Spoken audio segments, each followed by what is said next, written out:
Group 52. In 2 Samuel chapter 12, we read how King David's baby son is so sick that he went 7 days without any food. King David looked so bad.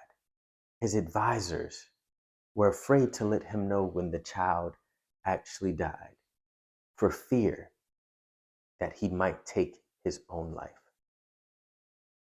When King David gets news that his child has passed away, he picks himself up.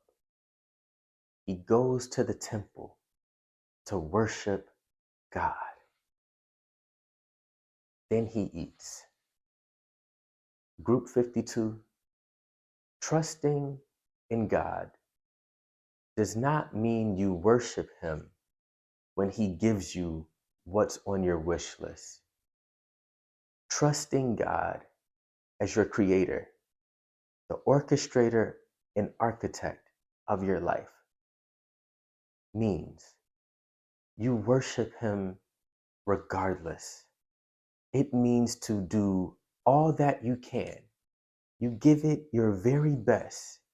And after you've done everything in your power, regardless of the circumstances, regardless of the outcome, you worship him, trusting him as your creator and orchestrator of your life.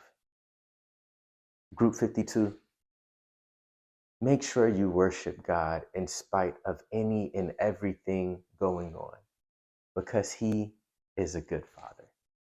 God bless you and have the best week of your life.